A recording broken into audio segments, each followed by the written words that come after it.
बड़ी हैरत की बात है कि भारत ने जिस पैमाने पर जीत हासिल करी है, हमने एक अजीब सी हिचकिचाहट देखी भारत सरकार में, वो दुनिया को विदित कर देने में, जग जाहिर करने में।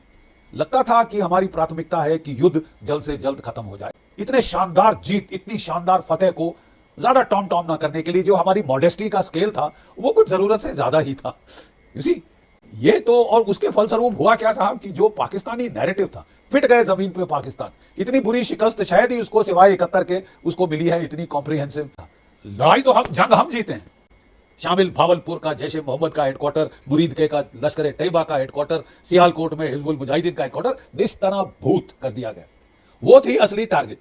लेकिन पाकिस्तान की ब्रीफिंग ने इसको एक स्पिन डॉक्टरिंग करी, ऐसा मोड़ दिया कि मेन टारगेट थी साहब एयर बैटल। पाकिस्तान ने उल्टा जीत का जश्न मनाना शुरू कर दिया। जनाब 7 तारीख को हमारी एयरफोर्स ने 9 टेरर टारगेट्स को ठोक दिया था और ऐसी बेरहमी से मार मारी थी, सारे पुराने हिसाब बराबर कर दिए।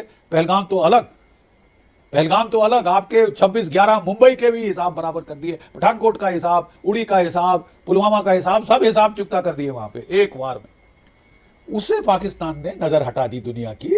आपने बड़े बड़े फ्रॉडिये देखे होंगे, लेकिन इस जनरल बख्शी जैसा फ्रॉडिया आपने भी अपनी जिंदगी भर में नहीं देखा होगा। इवन कि आज की वीडियो देखकर आप भारत के उस प्रोपेगेंडे को जो उसने पाकिस्तान पर कराची, लाहौर, इस्लामाबाद और हर जगह कब्जा कर दिया था, उस प्रोपेगेंडे को भी भूल जाएंगे, क्योंकि जनरल जीडी बख्शी एक कदम आगे निकल चुका है और फ्रॉडिया बड़े बुरे तरीके से बेनकाब हो चुका है। सबसे पहले इसने एक ट्वीट की है, वो आपको सुनाता हूँ, फिर उसके बाद आपको वीडियो दिखाऊंगा कि जनरल जीडी बख्शी कितने बड़े बड़े दावे कर रहा है, जितने तो भारत के गोदी मीडिया ने भी नहीं किए। ये ट्वीट मुलाहिजा कीजिए, वो लिखता है, India has strangely been downplaying the sheer scale of its success against Pakistan. यानी बड़ा हैरान कुन है कि भारत जो है वो अपनी सक्सेस को उतना क्लेम नहीं कर रहा जितना उसने पाकिस्तान के अगेंस्ट हासिल की थी।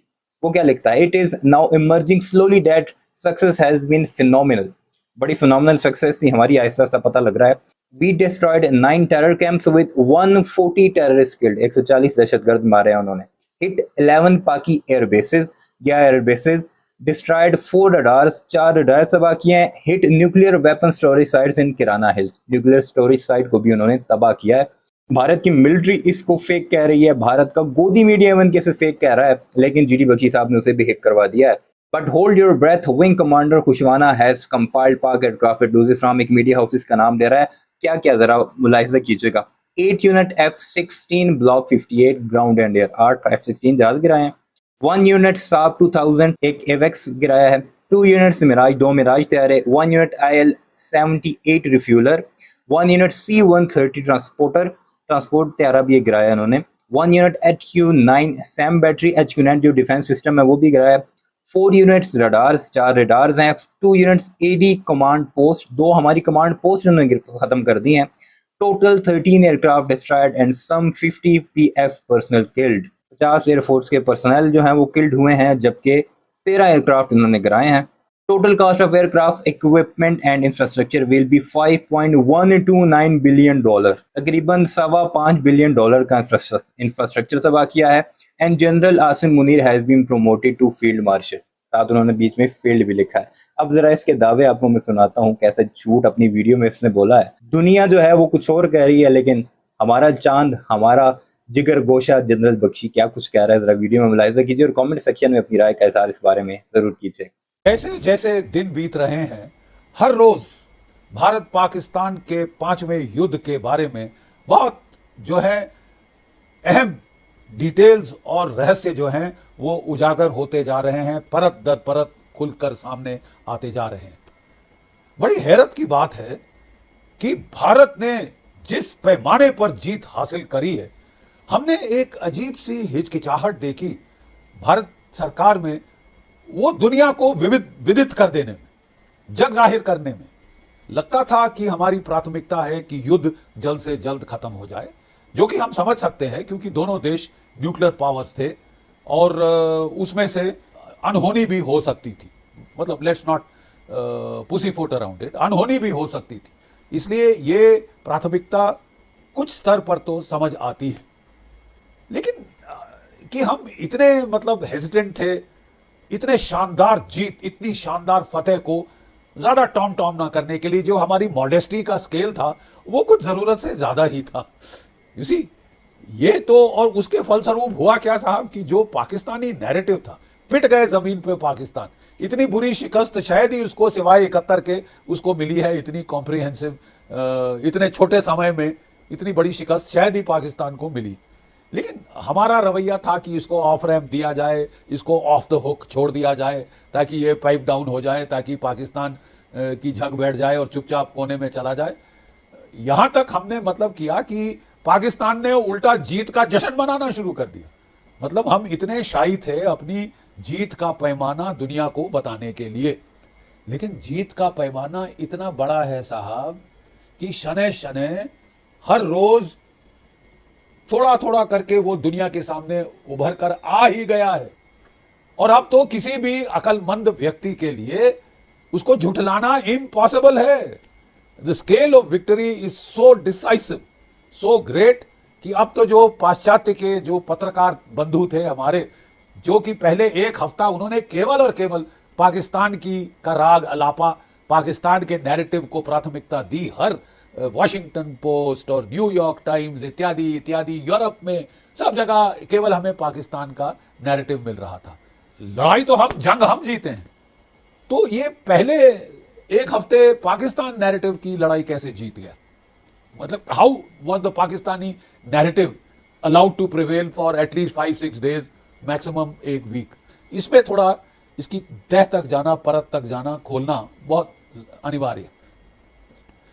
तो देखिए 22 को यह हत्याकांड हुआ, अनप्रेसिडेंटेड, और 22 से लेकर जो है हमने whole of the government approach पहले दिन से अडॉप्ट किया।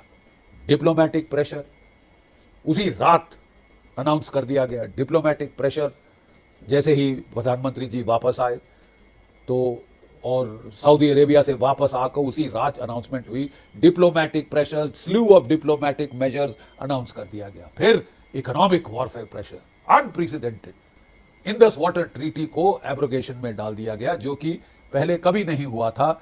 इतनी सारी जंगें जो भारत पाकिस्तान की हुई है, 65 में, 71 में, कारगिल में, वगैरह वगैरह। फिर साहब उस टाइम जो लीड एजेंसी थी, क्वाइट ऑब्वियसली गवर्नमेंट की लीड एजेंसी जो कि सारी ब्रीफिंग्स डी ब्रीफिंग्स कर रही थी, वो थी external affairs ministry, and quite rightly so. Treaty वगैरह मेकिंग और डिप्लोमेटिक सब उसके रिमिट में आते हैं। और ये साहब जो एक्सटर्नल अफेयर्स मिनिस्ट्री की जो लीड जो कार्य रहा, ये आप देखें 22 अप्रैल से लेकर तकरीबन हमने देखा 8 मई तक। ये थोड़ा समझ नहीं आया, क्योंकि 7 मई को जो काइनेटिक मिलिट्री एक्शन फेज था वो स्टार्ट हो चुका था। हमारा वेटरन्स की सोच थी कि अब as per standard operating procedures जो हमारी मिनिस्ट्री ऑफ डिफेंस है, अब वो प्राथमिकता लीड इस्तेमाल कर लेगी, क्योंकि अब तो काइनेटिक युद्ध शुरू हो गया है, और वो भी भीषण पैमाने पे। ये छोटा मोटा युद्ध नहीं हुआ है साहब। 21वीं सदी में इससे बड़ी एयर बैटल्स नहीं हुई हैं अब तक। तो ये मतलब कोई रोजमर्रा की लड़ाई या firing on the line of control तक सीमित नहीं थी, तो भीषण एयर वॉर शुरू हो गई थी, मिसाइल वॉर, ड्रोन वॉर, और कपल्ड विद बड़ा भारी तोपखाने की fire on the line of control वगैरह, और एक्टिवेशन पूरा वेस्टर्न थिएटर। तो हमने हैरत हुई कि पहले 7 और 8 तारीख को ministry of external affair he lead agency में रही, और वही जो है वो हमारे जो मिलिट्री एक्शंस हो रहे थे उन पे ब्रीफिंग वो दे रहे थे। वहां पाकिस्तान को देखिए, 7 मई से उनकी आईएसपीआर ने आर्मी, नेवी, एयरफोर्स के ऑपरेशनल डायरेक्टरेट्स के टॉप आला अफसर ला के वहां ब्रीफिंग आईएसपीआर की लीड के नीचे शुरू कर दी। तो साहब ये जो है बेवजह, क्योंकि उन्होंने प्रोफेशनल मिलिट्री ब्रीफिंग शुरू कर दी, जो कि दुनिया भर ज्यादा समझ आती है, क्योंकि हमारे मिश्री साहब, फॉरेन सेक्रेटरी साहब बहुत विद्वान हैं, बहुत अच्छे और काबिल एक मिलिट्री वो एक्सटर्नल अफेयर्स मिनिस्टर हैं, सेक्रेटरी हैं। लेकिन अफसोस ये उनकी प्राइमरी डोमेन एक्सपर्टीज नहीं है। युद्ध जब शुरू हो गया तो वो एक्सपर्टीज, डोमेन एक्सपर्टीज किसी और की हो जाती है, तो थोड़े डिसएडवांटेज पे वो रहे। और हमने देखा कि वो जो ब्रीफिंग्स थी उनके अंदर ज्यादा प्राथमिकता थी पॉलिटिकल एस्पेक्ट पे, पॉलिटिकल करेक्टनेस पे। प्राथमिकता शुरू में पॉलिटिकल मैसेजिंग पे थी, ठीक है साहब, कि हम एस्केलेशन नहीं कर रहे। नॉन एस्केलेटरी एस्केलेशन, मुझे इसमें विरोधाभास लग रहा है। पाकिस्तान ने एस्केलेट किया पहलगाम में, हमने काउंटर एस्केलेशन किया, लेकिन नॉन एस्केलेटरी एस्केलेशन ये मतलब कॉन्सेप्ट में ही विरोधाभास। ठीक है, तो हम ज्यादातर हमारा था कि हम एस्केलेट, हम पाकिस्तान की फौज को नहीं मार रहे, सब जानते हैं असली गुनाहगार पाकिस्तान की फौज है, लेकिन हमने बड़ा प्राथमिकता दी कि साहब हम केवल टेररिस्ट टारगेट्स हिट किए हैं हमने पहले दिन। और जब पाकिस्तान ने फिर एस्केलेट किया मिलिट्री टारगेट्स पे, सिविलियन टारगेट्स पे, ड्रोन से, मिसाइल से और एयरक्राफ्ट से, तब हमने एस्केलेट किया उस दर्जे के ऊपर। मतलब पूरी एस्केलेशन, डोमिनेंस और कंट्रोल एक तरफ से सुपुर्द कर दिया गया पाकिस्तान को कि तुम फैसला करोगे कहां तक जाना है। अब इसके फायदे भी हैं लेकिन नुकसान भी है, खासकर अगर आप डेटरेंस इंपोज करना चाहते हैं। ठीक है, हमने एस्केलेशन इसलिए नहीं किया था कि जल्द से जल्द खत्म करें, एस्केलेशन इसलिए किया था कि हम डेटरेंस इंपोज करें। मुद्दा क्या था, एम क्या था? डेटरेंस ज्यादा से ज्यादा इंपोज करें ताकि पाकिस्तान 10 बार सोचे अगला पहलगाम करने के पहले, 10 क्या 1000 बार सोचने पे विवश हो जाए। तो उसके लिए जल्द से जल्द खत्म करना अपने आप में एक कंस्ट्रेंट था, लेकिन प्राथमिकता उसकी नहीं, मैं नहीं समझता उसकी होनी चाहिए थी। एनीवे, हम सब we are learning, we have learned lessons. I am sure थोड़े दिनों में हम बैठ के पूर्ण आंकलन करेंगे अपने जो सबक हमने सीखे हैं इससे, और बहुत rich harvest of lessons, military, political, diplomatic, economic, सब इसमें से आया है। तो मैं बता रहा था कि वहां पे जो ब्रीफिंग की वो उनके एयर वाइस मार्शल औरंगजेब, बड़ी स्लिक पावर पॉइंट प्रेजेंटेशन करी साहब इस शख्स ने, और बड़ी वेस्टर्न जार्गन का इस्तेमाल किया जो कि टॉप गन के पायलट्स इस्तेमाल करते हैं, टॉम क्रूज शूज बोलता है अपनी मूवीज में, तो जिससे कि जो वेस्टर्न मीडिया के कॉरेस्पॉन्डेंट्स बड़े प्रभावित हुए हैं। जो लड़कियां थी वहां पे फीमेल कॉरेस्पॉन्डेंट, वो भी बड़ी प्रभावित हुई। Centre of gravity, multi domain operation is are new, वो बहुत बढ़ चढ़ के वो बातें कर रहा था, और उसने जो बड़ी अच्छी पावर पॉइंट प्रेजेंटेशन दी